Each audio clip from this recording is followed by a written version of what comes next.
What's up, everybody? I'm David. I'm Jess. I'm the husband. I'm the wife. We are married. 15 to life.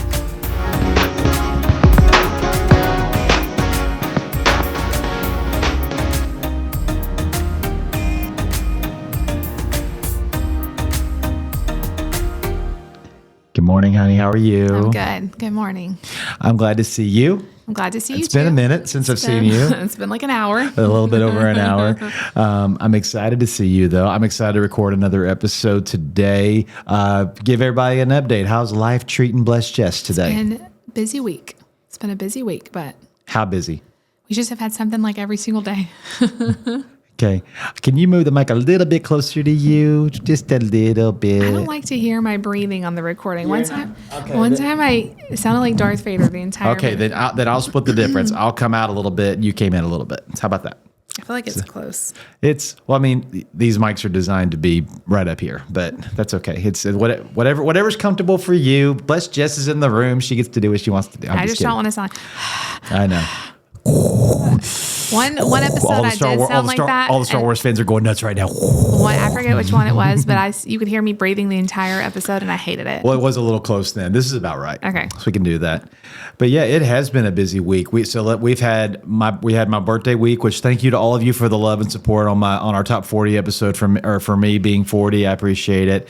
I still feel 39, and I probably won't feel 40 until I'm 50. I mean, I feel like 25. So I know. Well, because I don't feel like I'm as old as I am. And it's funny. We were talking about that. I forgot when it was, but I'm starting to get a glimpse of like our grandparents and our parents when people start saying you can't do that anymore. You know, don't try to lift those things. You know, in your brain you don't feel that way. I guess your brain doesn't age. Maybe you start forgetting things. But has it hit you at all yet? It hits me when like I'm at the dentist and people are saying, "Who's Regis again?" I remember I watched that clip on your video. I felt very old. Then. Yeah. But I didn't feel old before then. I felt like we were all the same age. Yeah. There's times I'll talk about music or something, a movie I've seen or whatever, and anybody under 30 will look at me like, and I'm like, oh my gosh, I weep for your generation. Yeah. Like people that don't know what Rocky is or what Top Gun is or whatever. Well, Maverick helped reinvigorate that franchise. But yeah, a lot of, or like when I mentioned a band that was huge in the 50s or 60s that I grew up listening to, I'm like, people don't know who that 50s is. 50s or 60s, you didn't really listen. Well, you listened to like the. I went back in my. Gotcha. I went back in high school and college and listened to like Motown and the Beatles and the early age of rock and roll and soul and R&B and all of that. So yeah, because I have appreciation for where it all came from, and yeah. So when I mention songs that people are like, I've never heard this song a day in my life, and I'm like, how have you never heard this song? Yeah, so I can't imagine how our grandparents feel when they talk about things that they lived through, and we have no clue what they're talking about. So time is weird. It is weird. But other than that, I mean, we've had our first West team meeting of the new year, which went really, really well. I know you talked about it a little bit on your vlog. I really am. I'm enjoying this season right now of ministry with our church. It's busy, but I feel like it's rewarding. I feel like we're seeing a lot of fruit of what we've been praying over and what God has been stirring in us. And I don't want to presume anything, but I feel like God has 2025 circled for us. I feel like a lot of really good things are happening, and I'm not just speaking that over our ministry. I think over our family. I think a lot of the things we've been praying about for a long time as a married couple, for us and for our children, I think we're starting to see the fruit of a lot of those things. And I don't know about you, but I'm excited about what God's doing. I'm excited. Yeah. It's been good. Just like I said, busy. I'm tired. Oh yeah, busy. Not saying you're not going to need to take a nap, and not saying you're not going to need to pace yourself. Yeah, but, I haven't taken a nap, and I don't think this whole year. Yeah, but there's a difference in being weary from stress of life. No, it's all good stuff. It's good weariness. It's good yeah, it's good weariness, which is what I like. If I'm going to be, I love the feeling of working hard, coming home, taking a hot bath, or going to sleep, and be like, I'm going to sleep so good tonight because I've earned it. David and I are different because I recharge by being at home. Yeah. And just having a couple days to not do anything, like to be at home, to do housework, to just be around the house. And you aren't that way. No, I'm not. So these busy weeks are really fun, like energetic for you. I hate the feeling of what am I supposed to do today? I love looking at my calendar and seeing a lot of things. And I know a lot of people that's foreign thing to you, but my personality loves to stay busy, because if I don't stay busy, then I start wasting time. Well, that's just the difference too of introverted versus extroverted. It is. But I like to say David's like golden retriever. I'm like house cat. Maybe, but if we took a personality test, you'd be a golden retriever. Personality wise, in terms of just being nice and stuff like that. But in terms of like energy I'm level, more like a husky. Hook me up to the sled. Let's go. But you love being around people and talking to people too. Like, that's true. Yeah, talk to me. Let's play.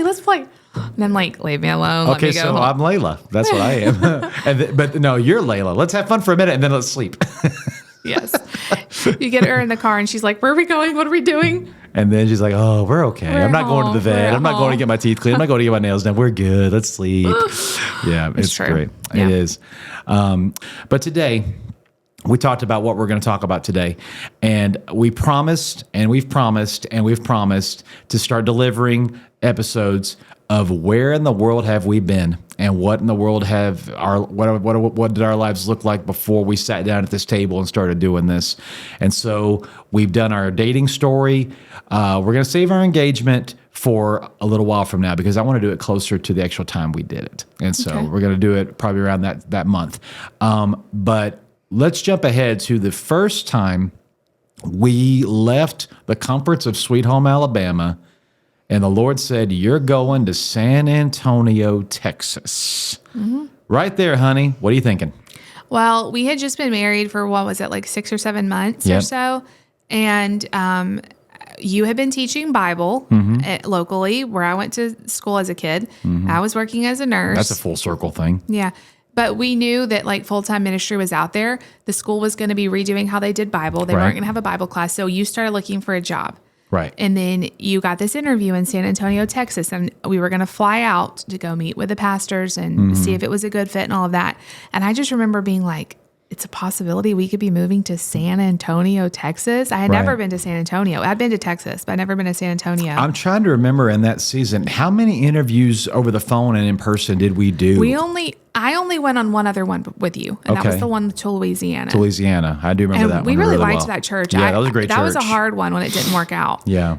We love the pastors. I still, every now and then, will message them and just check in and ask how they're doing. Especially when there's like hurricane season. I try to check in and make sure they're okay. We had a great connection with them. It just wasn't. They're great people. It wasn't the right place for us. Right. And so I don't remember how much long. It wasn't very long after that. I think I did maybe 1 or 2 phone interviews. That's about it. And then you got this interview, and we were going to fly out. We had just gotten Layla. Like she was just we just had her a couple weeks. Yeah. She was she of course was there with her mom for like 6 weeks. Yeah, when we moved to San Antonio, she was like 3 months old. Yeah. So when we were interviewing, we had just gotten her. Yeah. And I remember my brother coming and staying with her and taking care of her for us. And we went to the interview and just thinking like we could be moving, like we'd of course we flew there. Right. And it was just a totally different culture that we weren't, it was really cool. It was a really cool city, but like totally different than like a small town in Alabama. And I don't know if I've told this story on this podcast before, but I had spoken to this pastor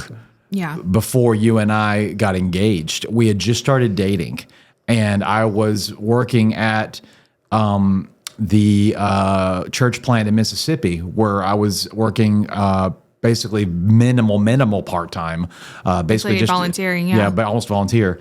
And you were at USA in Mobile, and so we were dating an hour apart, and you'd come over on the weekends, or I'd come to see you, and then I'd go back on Sundays. And during that time, I knew, like I said, the moment you opened the door, I knew I was going to marry you.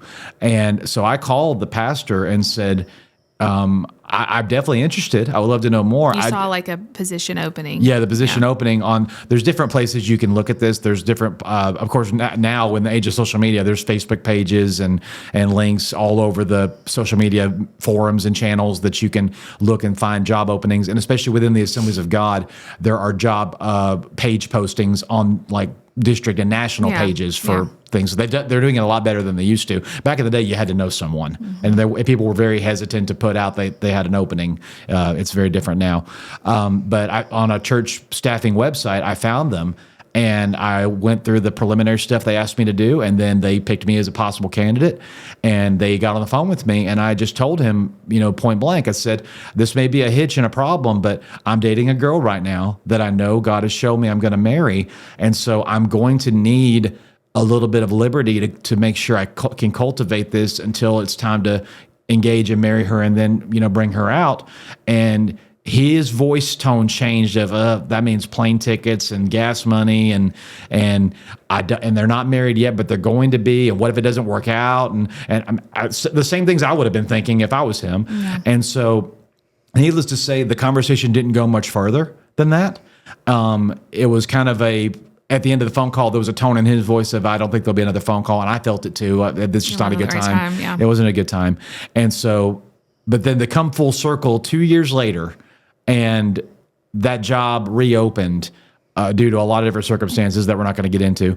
But the job reopened, and there was now this thing of, and he openly said on the phone, because it was, I remember when the phone call was, it was in the waiting room outside of you getting one of your pain blocks for your back. Yeah. It was in the waiting room. I went with you for that. And while you were getting that procedure done in your back, I was in the waiting room, and he said, I was having a lot of back pain back then. Yeah, it was a lot worse than it is now. And so I told him, I said, well, I'm going to be in this waiting room for a long time while she's doing this. So call me. Let's talk about this. It'll take my mind off sitting here waiting on her to come out. And so he called me, and we had about an hour-long conversation. And one of the first things he said was, I really enjoyed reading your resume last time, and I know that you were in this dating situation. How's y'all doing? I said, we're married now. He's like, well, that's great to hear. I'm glad you followed through and God kept his word on that. And he said, if you had been married and everything was settled at the time of our first phone call, I would have hired you. Mm-hmm. And I said, well, I'm ready now. Yeah. And I told him the school situation, about how they're reshuffling the Bible class. And I was working as a nurse, right, but I had hurt my back. Which is why you were here getting this pain block. I was getting a pain block, and I just knew, I'm not going to be able to do this job. Right. So we were both kind of out of a job. Right. Really. Not knowing what we were going to do next. Exactly. And God positioning, saying, you are called to do this. You went to school to do this. It's time for you to start doing this. Yeah. And so I said, what are you, we shared, stories. We shared, because a lot of, and this is what's different. I mean, let's talk about this for just a minute. What's different about ministry interviews from secular or other careers? Well, here's the biggest thing. It's more spiritual natured. Yeah. And so they're looking for the connection. It's a big responsibility. It is, because you're not just trying to fulfill job requirements. There are places in ministry, where it's more mechanical in nature. Can you edit? Can you run sound? Can you play an instrument for me? And there's probably little chance to ever that some of those positions, I mean, we want people to be on fire for the Lord and love the Lord and want to see people's lives change. But when you're pastoring, there's a level of, you better know the word. You better be able to teach people how to pray. You better be able to live a life of good character and excellence before them, because basically you're setting an example that people, when they come to your church, they're looking at you and going, this is a person that is showing me what a Christian life looks like. And two, it's not just about, okay, let me put everybody's qualifications up, and whoever has the best ones wins. Exactly. It's like this spiritual connection you have to have, and God leading you, saying this is the person. Right, because there's what's in church cultures, there's called the DNA of the house. So basically, whatever God has called this church to do in this community, and God has put this pastor in place there, and so basically what's in his heart is what is the heart of that church. If that is not your same heart, or if you talk to that pastor and he shares and says, the Lord's leading us to do this, and this is our calling in this city, these are my primary giftings, this is what I really am trying to cultivate because this is what God has placed on my heart. If you hear all those things and go, we're not going to click. Mm-hmm. That's not the same ministry mentality. And again, we're not talking about the pastor says, I'm not all about people getting saved. I'm not about seeing people's lives change. Just little things. It's the mechanical things. I have a passion to fervently go after people that live in urban areas. Well, suburban boy here might have a problem connecting with that. Not saying God can't help me. It's just different But, personalities. yeah, it's personalities and giftings and things. And things so God's called you to do that maybe Yeah. it's just different. And then let's talk about beyond even that. Now it's the financial. Can I take care of my wife? What if we start having children? Is there room to grow in this position? Is there an opportunity to learn to do more than what I'm going to be hired to do? When you bring me in, am I doing just what's on the job description? Is there other? Needless to say, the interview process is not about a resume. It's very it's not like you have an hour-long meeting and No. then it's a very long process, Yeah. and it's one that I was going to be included in because we're a package deal, Right. which That's a whole other podcast. story. But we'll talk about that in another episode. But I understand why. Yeah. But tell me another job that Yeah. your wife is going to go on an interview and be interviewed too with you for your position. You're sitting right there at the table or in the chair next to me. Yeah. I will never forget the job interview in, oh gosh, where was it? Tennessee. It was like a firing squad. We were sitting on two stools, surrounded by the board, the trustees, the lead pastors, and the associate pastors, intense. youth pastors. And literally, like every person got one question. And so we're sitting here, they're all around us, bam, bam, bam, bam, bam, bam, bam. And they're asking me just as many questions. Exactly. And I'm like, okay, like I don't Name know. any other position, maybe high-level That one executive didn't work positions. out either, but we really like them. Or you have to We come like before a them. huge board of a company or something, maybe.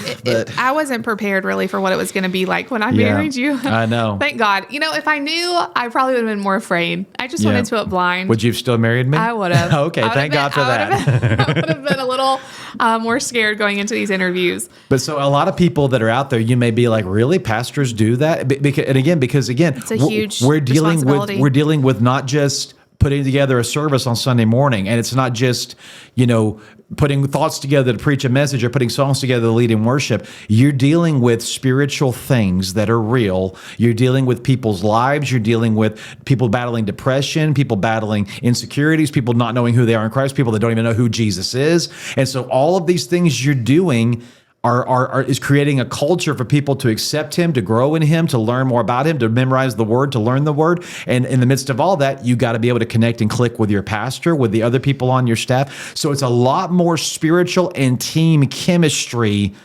Anybody could learn how to play an instrument. Not most anybody. And a lot of people can learn over time how to maybe do a class, or maybe how to type faster, or edit a video, or run sound. The mechanical, tangible things most of them can be taught. The intangibles, that's what the interview is about. Well, and too, this position that you were interviewing for was the creative arts pastor. Yes. And so there was a lot involved. It wasn't just like, can you preach? No. Can you, of course, play the instruments, lead the choir? You were going to be doing productions. You were going to be doing lighting, graphics, media, sound. Social media, the beginning stages of it. All of these things. And so that's a lot. It was. It was a full-time job. It was a full-time. Full-time. We both practically worked full-time. Yes, we did. Yes, we did. So we went out for this interview, and what do you remember about that? I remember looking as much as I could on the website. They sent us a preliminary package in the mail. Yeah. Saying this is before live streams. This is before live streams really took off. There was beginnings of podcasts out there, but not much.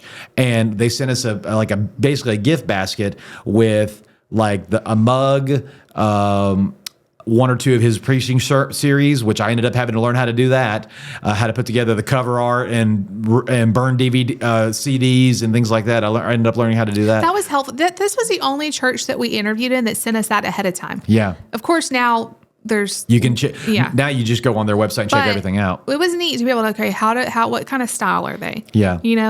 Yep. So. And we would go on the beginnings of social media to see what pictures we could find. We went to their website. We saw pictures of the staff, pictures of the people that were already there, and as much as we could gather information. And my first gut instinct was, I'm not sure.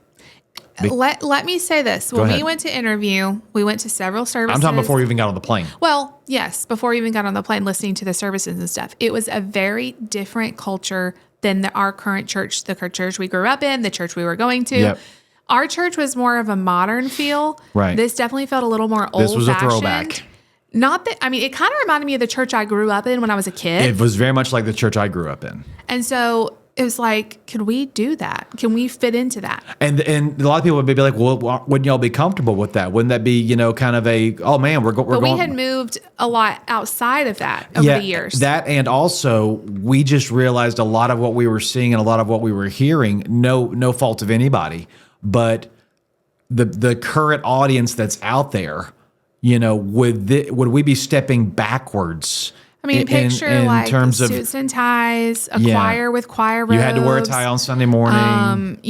Stained glass windows, chandeliers. It was beautiful church. It was amazing church, but we just were like, are we going to be a good fit here? Right. Because not saying that we wouldn't be able to adapt, because we did. Mm-hmm. We were there 6 years. Mm-hmm. But and it's funny now watching the Gen Z generation. It's funny how as you get older, I didn't know this at the time. But again, when we say all this, we're not complaining about it. We're talking about what we felt. When we say all of this, we were like, we're saying what we felt at the time. How old were you? I was like 22. I was 24. 22 and 24 years old. Just turned 25. We were babies. Oh, just turned sorry. 25. Careful. We were babies. Yeah, and the whole point of it was that we this is what we felt at the time. Having grown since then, I've seen the pendulum swing this way. Well, and I don't think a lot of liturgical churches and more traditional churches, a lot of the younger generation are going to them. And now that we've been in different, like a lot of different churches, they all have a different feel. I don't think this would be a big deal at all. Not at all. But at the time, it felt like a big deal. Especially because the mainstream church culture that any website you visited or any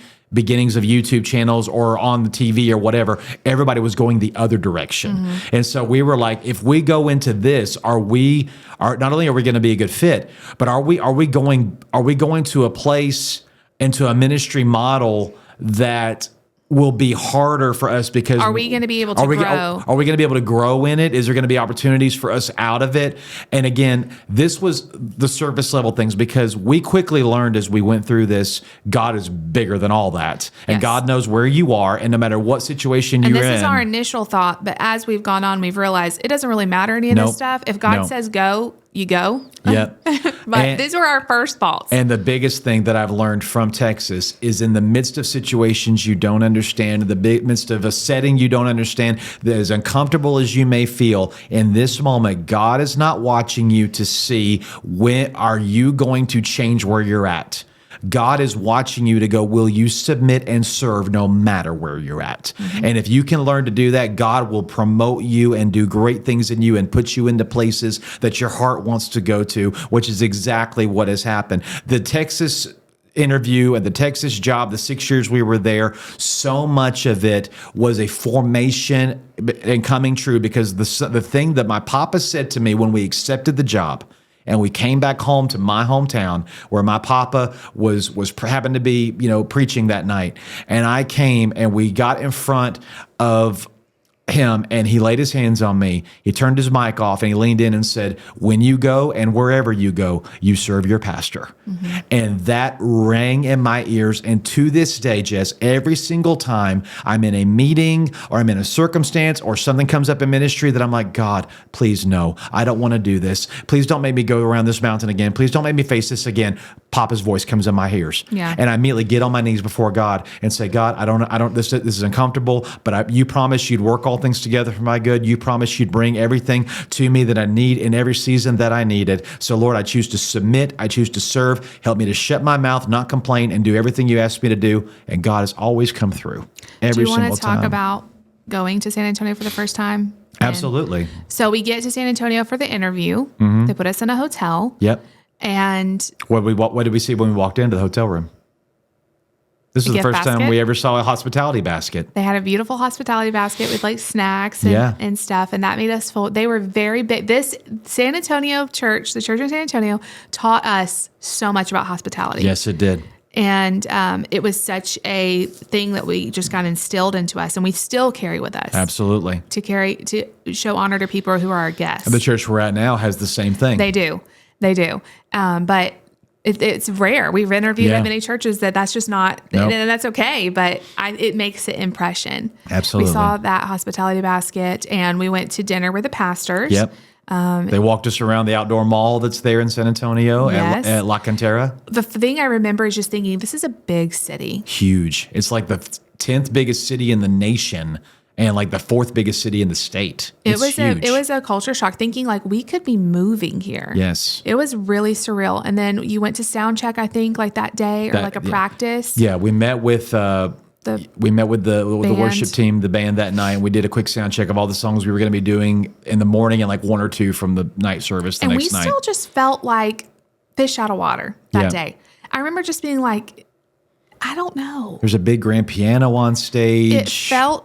It just didn't feel like us. Yeah. You know? It felt like, is this going to be it? You know, we really felt unsure. Like, I don't know. Yeah, there was a lot of, and again, you're trying your hardest. You're feeling things out. You're feeling out the people. Immediately, I felt there's going to be some personalities things here. Mm-hmm. But I will say the people were super friendly and welcoming. They were. They came all up to us, you know. Yeah. So that was really good. Again, and when I say personality things, I'm not saying they're people that I couldn't stand and to like. I'm saying there's things of okay. So when I talk to this person, I'm going to have to make sure that they've been here a really long time. They've been here a long time, and again, I'm a 25-year-old kid. So there's a level of... There is a big team you are going to be managing. Absolutely. There was a band. And I will be the youngest person there was a band, on that team. There was a choir. There was singers. There was tech team. It was a big thing. Yeah. It was big. And again, maybe one or two people are my age or younger. Oh, we were young. We were the babies of the group. So you're asking all these people, most of them double your age or older, to do what you tell them to do. And so there was an immediate thing of, God, I don't know. It's uncomfortable. Because I hate telling people older than me what to do. It feels weird, and I hate, the whole thing of, you carry the title of pastor, make sure they call you that. And if people call you by your first name, say, tell them, hey, in front of people, would you call me Pastor Dave? Something inside me is like, you can't do that. There's just something, there's something weird about all of that. And so it was just really uncomfortable in so many ways. And so we got back to the hotel room that night, even after Saturday. And then even after Sunday morning service, we were still like, service went good, but we just felt like, I don't know. It felt like the entire time. We were like a fish out of water. The best way for me to put it is like, I felt like David in Samuel 17, where Saul says, "Put this armor on and go fight." And we just didn't feel ready. I feel like I'm trying to wear something I'm not used to wearing. I feel like I'm trying to. The way I lead worship is full of energy and excitement, and I haven't really changed that very much over the years. It's gotten hopefully deeper and more personal with the Lord, but. All of that was me, but again, doing it with a tie around my neck and doing it with a jacket on and doing it in front of these people that I'd never met before. And it's a Texas culture, so there's a lot more Hispanics in the room, and a lot of people are speaking Spanish in between. Culturally and very you different. look around the room, and just the expectations are different from the churches we've come from. And so the entire time, it just was like, everything I'm doing right now, I'm doing it through a filter. I'm doing it through a set of sunglasses. I'm doing it wearing something I'm not used to wearing, and then it occurred to me the entire morning service, can I do this day in, day out, week in, week out? In between the morning service, because we had two services that we were going to be doing, you playing at and stuff, and I remember my mom calling us, and how's it going, and I remember telling her mom, I don't think this is, I was like, I don't think this is it. Yep. I really don't see us here. Me too. That's how we felt after the morning service. I felt that after the night sound check. I literally said to Jessica, this is going to be very hard. This is going to be us really adapting who we are, changing almost everything we've done, almost everything we're good at. We're going to have to learn a whole new set of things. We didn't feel any of the piece. We didn't feel it. And we just were like, I don't know. I don't know either. It was just so different. And so I literally said to Jessica, let's get through tomorrow. This was Saturday night. Let's get through tomorrow. Let's say thank you for everything. We'll be praying about all of it. Let's get on the plane and go home, and maybe we'll never see these people again. Not that we didn't want to ever see them again. No, it's just... But we just didn't know. We just did not know. And my biggest thing was, I don't want to be the wrong person for them. Right. And they had a lot of A turnover. lot of turnover. In this same position. And so we felt like if we're not a good fit and we come here and we're another person that's not, that fails, not that all those other people fail, but you want to be there for longer. You want, because we believe in longevity. Most of the pastors that we've served with or grew up under, they were in their positions and in the pulpits decades. And the people before us, it's not that they failed, it's just circumstances and different things. Yeah. But I didn't want to fail them. I didn't want to be that one. I didn't want to be another and that was the other thing. That people were looking at us like, oh, when are y'all going to leave? Exactly. There was this, because we came in and did our homework and said, what was the last person you had like? How long were they here? We were trained to ask those kind of questions. Yeah. And then they said, well, the last person was here this long. Person before that was here this long. Person before that was here this long. And so immediately when we stepped into the sound check and stepped into the service, immediately people were like, okay, candidate number 15 of the last 20 years, let's see if they're going to make it past the first 6 months too. Yeah. And it was one of those things where like literally people were as welcome as they were guarded. That's the word. They were guarded, and I don't blame them at all. I'd be the same way. Yeah. So that's how we were felt even after the morning service. We had one more service to get through. Yep. And then Sunday night. So Sunday night, I get there at the sound check a lot of time, but they said this is usually when we sound check for Sunday night. I'm there with you. And so you're there with Sitting me. on the front row. Yep, praying the whole time. And I go through the sound check, and I get on the platform. We practiced the songs much more loosely than we had done the morning, because Sunday morning, especially in the church culture, a little more time. But also Sunday morning services are a bigger deal because 90% of people who visit a church will visit on Sunday morning. Right. You got a lot more newer people. And so there's a lot more newer people, a lot more gears in the chain, and pastors just know the majority of their people probably won't come back on a Sunday night. The faithful that really want to come back and the people that really want to be there. There's a little less pressure. There's a little less pressure. But the thing also that we have learned about Sunday night services, and Texas taught us this, is the people that come back on Sunday night are the people that want to be in church. Yes. They want to pray. And they're usually deeper. They want to worship God. They want to see God do great things. They are hungry. They want more of the word. They want more of the presence of God. And so when you have that atmosphere in the room and you start worshiping and you start praying, the atmosphere shifts and changes.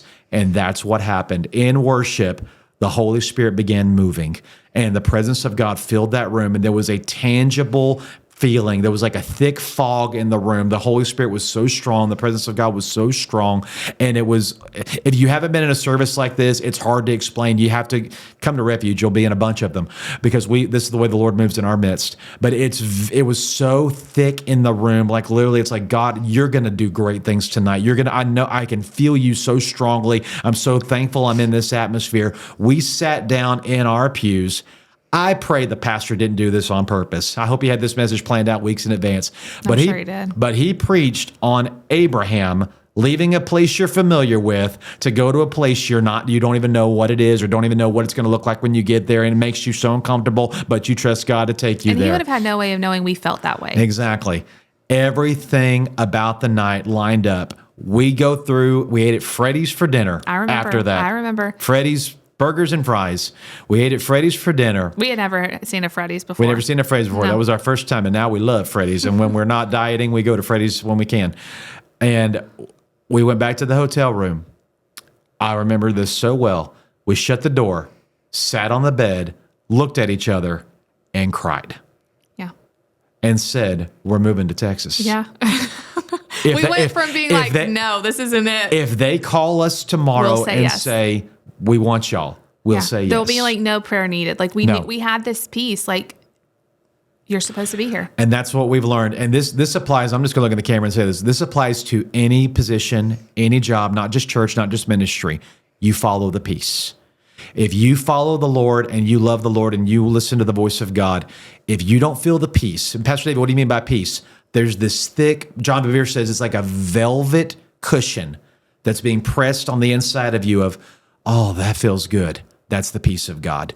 And even if the circumstances don't look good and don't feel good and don't sound good, but you feel that when you're praying about it. And that's God saying, yep, it may not look good or sound good, but it is good because this is where I want you to be. You follow that. You don't, this is the whole thing of, we walk by faith, not by sight. And this is so different than what the world will teach you about job interviews, Absolutely. because in the business sense, let's see who can pay the most, Yep. who has the best, Who's going to give me the best office? Who's Yeah. going to give me most vacation days? Who's going to give me the most, whatever, perks in and balances? ministry life, we learned really quickly it's No. not about any of that. No.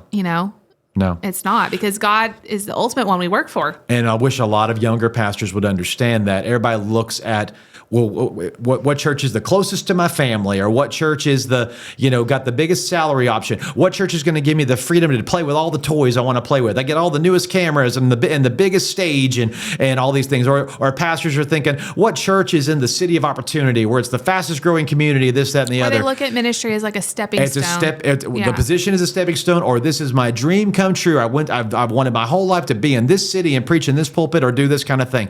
If you're led by those things, as good as those things are, if you have a heart after the Lord, you're going to be miserable. Yeah. Because you're going to quickly realize I picked this out of my flesh and not out of my spirit, and God did not want me here. God may not be what God wanted. God did not want me here, because we're God. And when you're in the ministry, you work for God. Yeah. And He's my boss. He's our provider. He's my provider. And if he's with us, Yep. then why would we not want to go where he wants us to go, Absolutely. Absolutely. So we go back home. They don't offer us the job Nope. then. We go back home, and I remember I ran into Walmart. This was like several days later. We're back at home. I ran into Walmart. You sat in the car. Yep. While I was in Walmart, you got a call. Yep. You can go from there. I got the phone call, and I can quote his voice. Hey, Pastor David, how are you? I can hear his voice He didn't even call you now. Pastor David then, did he? Yeah. He did? He did. Oh, wow. No. Brother David. Brother David. Yeah, Brother David. Brother David. That old school thing. Yeah. Hey, Brother David, how are you? And he preached that way too. Yeah. He preached that way. He'd always, his last word was always, It's very soft. very soft and very almost Shakespearean. It was kind of cool. Yeah. It's kind of cool the way he preaches and the way, and he's so active in ministry today, how he preaches and how he talks. But he called and said, well, I want to let you know that if you guys are okay with moving to Texas, we'd love to have y'all. And I get back in the car. I was in the Walmart 5 minutes, y'all, 5 minutes. And I get back in the car, and David's like, we're moving to Texas. Mm-hmm. And we had an apartment there. Yep. So we had to, I don't remember how we got out of that lease. I don't know. I think we paid I think we something. paid a prorate fee to And break we it. had to find a new apartment in Texas. Well, we couldn't go out there to find Nope. one. This has been the key of so many places we've lived. We've just had to sight unseen find something. And we had to pack. asked them to look for us a couple places. And it's different now too with the internet. I mean, we had the internet. We could look at pictures, but it wasn't as easy. We had an apartment hunter. Yes. We hired an apartment hunter, and she found us our apartment. But we had to pack up. I think we had like a week or two to move out there. About a month. I don't even know if it was that long. It was about a month total. Yeah. So we had to pack up our entire apartment, and the entire process from the entire process from the would you come Initial interview? would you come interview to us our first Sunday was right about 3 to 4 So weeks. you're talking. Yeah, it was fast. It was very fast, and we're moving not a couple hours away. We're 16 hours away. Yeah, I mean that's with a few stops, but yeah, 900 miles away. Yep. Now we don't know anyone, Nobody. not one person, and No family, we're very no friends, newly married. nobody. I don't think there's anybody related to us or friends of us that lived within 3 or 4 hours. Oh, of no, this. not even that close, probably. And just being newly married, Yep. it was a stretch. Like, We were thrown right into the fire. yeah. So Yeah. we moved. My mom drove the U-Haul Yep. down there. That's a whole nother story. Our process getting down there, the U-Haul breaks down. Remember that? Yep. We had to stay like an extra night on the road. Yep. And I just remember getting into San Antonio, seeing our apartment, which was like in the heart of the medical center in San Antonio, and just thinking like, we're living in San Antonio, Texas. On the 3rd floor, God bless those men who carried our The heavy churchmen furniture moved us up 3 flights of stairs into our apartment on the 3rd That's floor. all we could find. And that's the best apartment we've ever lived in. Agreed. It was beautiful. gorgeous. It was so pretty. And we went to the Riverwalk, and I just remember thinking like, this city is so beautiful. I can't believe we live here. Yeah, it's called the Jewel of Texas. I think it's the most beautiful city in Texas. Absolutely. It's hot. It's very hot, That was very dry. something to get used to because we moved in the middle of summer, wasn't Yep, it? middle of and summer. it was My first Sunday was July 4th. 4th of July. 4th of July service. And I just remember us unpacking and like being like, oh my gosh, we live in I keep saying that, but that's truly how I felt. And Layla Yeah. was tiny. Yes. There's pictures of her like just a little tiny. I know. If you walked in and saw Layla running around our apartment, you thought, a y'all got rat. a rodent problem. I know. Yeah. I know. She was so so little. little. And God gave us that dog because I was so homesick. I was Yes. incredibly homesick. She saved me. She was my buddy. Yep. And she followed me around everywhere. She was always with me. Yep. She was like my little security blanket because you were working a lot. Yeah. 50 plus hours a week. And there was a lot of different services. And Yep. they had a Hispanic church that also They still do. Yeah, that also there. So you were. It was a lot. Yep. Yep. And because they wanted the one church, two languages, one church, two churches, one church, two locations, all that stuff that they were building towards. He wanted a united staff. And so as many of the staff that, unless emergency, that would attend All every the single services. Yeah. Yeah. So it was a lot. And I knew nothing about being a pastor's wife. So I knew very little about being. I knew very little about being a I was pastor. so like, David, I didn't go to school for this. I don't know. I knew how to be. I don't know what I'm doing. I knew how to be. I knew how to be a worship leader. I didn't know how to be a worship pastor. There was definitely some growing big pains. difference. I felt a lot of pressure Yeah. to be a certain way. Yep. To do what a pastor's wife does. Right. You know, what class do you need? You know, here's a class you need to teach it. Okay. Here's a nursery service you need to take it. Okay. Here's a list of things we need you to do. Okay. And I just did it. Yep. You know, and it was a lot. I was a very shy person. Yep. I mean, I've grown a lot over the years, but I was very shy, and it was intimidating for me. It Yep. really was, because I felt like I didn't know what I was doing, Yep. and I had all these expectations of what I should be, Yep. and I didn't know anyone. And again, people were very guarded. I remember Jen tells me now that when she Those of you that don't know, Jennifer is her best friend. yeah. And she tells me From now Texas. that when she met me, she was like, well, you know, she didn't want to get too close to me because she was like, they're going to be leaving soon, because that's just what had happened.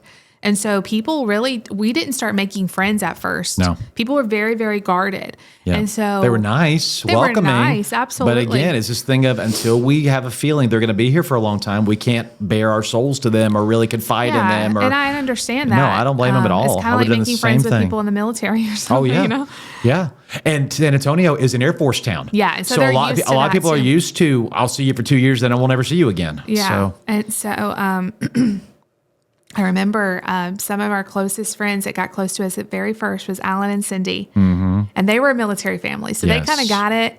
And we started making some friends. And I texted him yesterday, actually. They're in Alaska. Yeah, they're in Alaska now. I text him about once a month minimum just to say, hey, what's going on? How can I pray for y'all? And he always returns the favor, says, how can I pray for you? yeah, they're just lifelong friends of great. ours. They're They great were some of the people. first people that kind of, Fun story. I don't want to embarrass anybody, but he said, would you pray for Austin to find a girl? oh Lord, I don't want to embarrass anybody. What's so crazy is their kids are grown up now. And Yeah. when we met them, they were just kids. I know. But so anyway, we started making friends and starting to sort of feel more like home, sort of. The hardest thing Yeah. for me was we were so far away from family. Yeah. And we've always been very close to our family. Yeah. So when they would come and visit and then they would leave, it would send me down. Like Mm-hmm. I would cry for days because we didn't get to see them that much. We Right. would get to come home once a year. They came to see us maybe once a year. Now, once we started having kids, they came more often. Yeah. Funny how that works. Thanks. Which I'm glad, because the kids Yeah, me changed too. so much, you Yeah. know, and they wanted to get to, you Yeah. know, make sure they knew them and all that. Yeah. But it was rough. Mm-hmm. It was rough not having family close by. I remember we spent Christmas by ourselves the first year because we came home for Thanksgiving. Yes. Every year after that, we would spend Christmas at home, but we would spend Thanksgiving by ourselves. Yes. We would spend Easter by ourselves, Yes. and Mother's Day, Father's Day, all of it. all the major holidays. And, you know, there was a lot of good things about that. We really joined together and we became each other's family, really, truly. There was no one to run home to. It was us. But anyway, it was a growing season all the way around for us. Yep. Closer together and growing in ministry like crazy. Absolutely. There was a lot of, there's going to be a part 2 to this episode. Yeah. We can't do Texas. No, we in one can't. time. No, we were there 6 years. We can't, there might be more than 2 episodes for It's this. our longest ministry. It was our position. longest ministry stint anywhere. And, the only thing I'll close off, maybe we can close off the first episode with this, just saying that the immediate culture change for me was the pressure cooker of it, because I had been in churches that a lot of what I had done was more fluid in, well, this is what's on paper, but once we get there, this might change. So let's not put too much pressure on it. Texas was very analytical, this is the way it's done. This is the way I want it done. This is, this is the order of the way things are. I had never had anybody give me feedback on a set list before I did it before.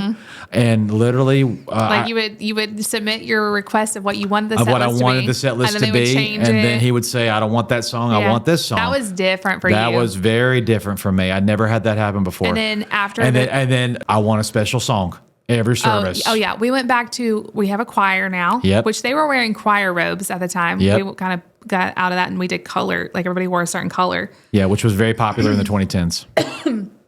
Everybody on stage wear the same color scheme You had to wear a tie, every week. and so it was very different for you Yes. and me. It was just different. The church, Yeah. it was just a different vibe, Different culture. different culture. Very different culture, and just everything about it. So immediately, I can't carry everything. I cannot sing the special every week. Jessica cannot sing every week. I wasn't singing at all back Hardly then. at all. Yeah, I was in the choir. And so there was so much of just trying to navigate We really all these had to things. lean on- And then beyond that, I quickly learned not only is there choir specials, and not only are there Sunday night solo specials or duet specials or quartet specials or whatever you choose to come up with. Not only that, and not only is your set list going to be looked at every single week before you do it to let me know if that's going to work for the service or not, but then also I need you to record the services. I need you to put them into service packages. This is the series that's coming up. Here's the name for it. This is kind of what I'm thinking, but you bring to me some artwork that It's you're a lot thinking. of behind the scenes stuff, a lot yeah. of behind the scenes There's graphic a lot stuff. of the band needs sheet music or Yep. music chord charts. And, Yep. This is before the age of planning center and digital I would chord come charts up and all there of like that. once a week and help you organize like all the books. Yeah, which they loved. Jessica and I, our gift of organization shined in Texas because we were all about folders. Our musicians and vocals loved us. We had vocal books.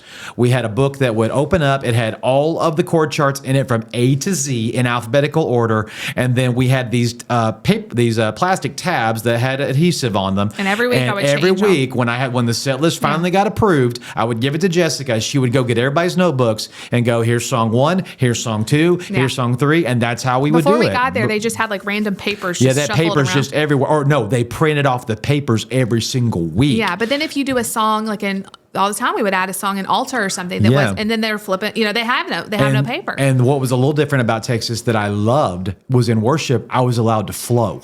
Yes, they were big on. They were big the on Holy Spirit. we're not married to that set list. If the Holy Spirit puts a song on your heart for this moment, go to it. Right. We want you to play it because altar times, prayer times were not okay. Everybody bow your heads, pray for 30 no. seconds, and dismiss. Of all the churches we've ever been at, the altar time was never better than in Texas. Absolutely. I mean, absolutely. The people were responsive.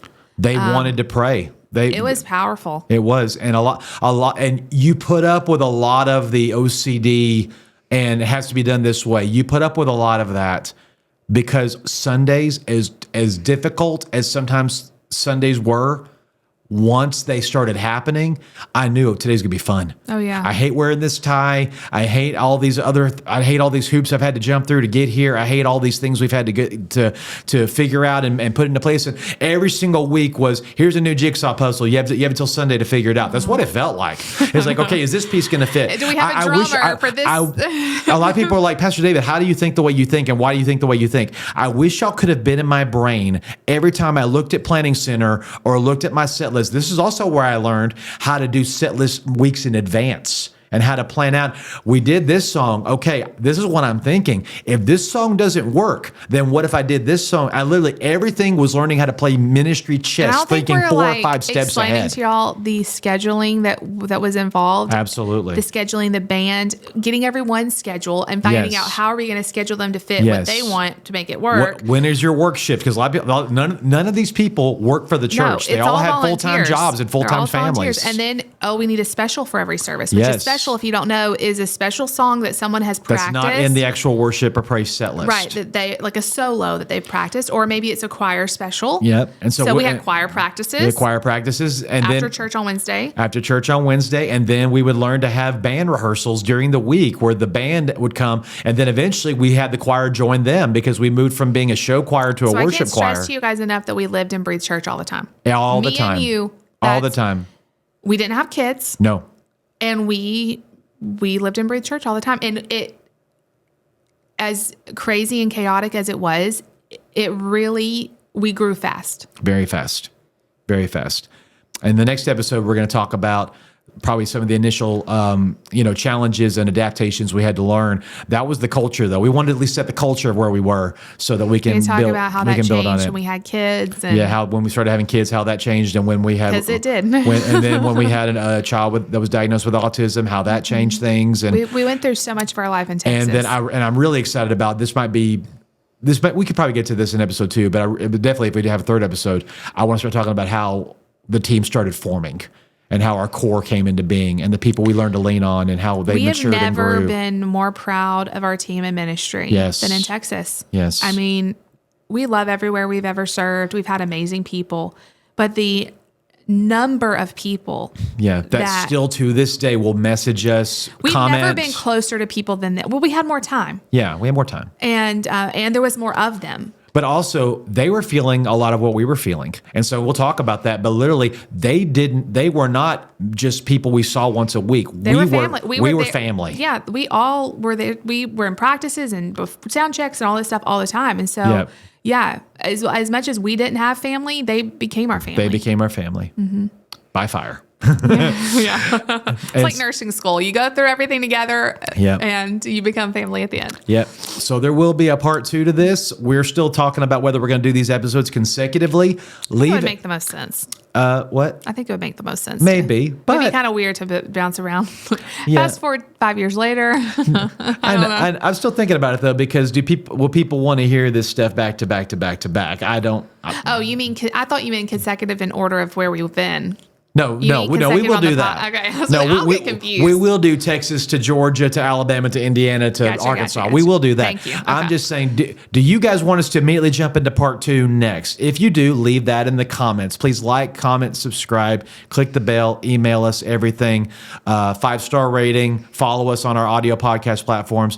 If you have questions about Texas, submit them. If you have questions about other areas of ministry, submit them. If you have questions about our family, submit them. Jess, is there anything else you want to share with them about? This has been fun. It's like been a trip down memory lane. Absolutely. And we're going to get back on that Texas Turnpike in the next few episodes to do part 2. And if there maybe need to be a part 3 for this, which I'm probably sure there will be. It's there's 6 a lot years. of stuff. It's hard to condense it down, you know? Yeah. So much of our life happened in Texas. I mean, 2 of our babies were born there. Yeah. The majority of what we carry still into ministry, God formed in Texas. There was so many things, as hard as it was, that shaped us into who we are. Yeah.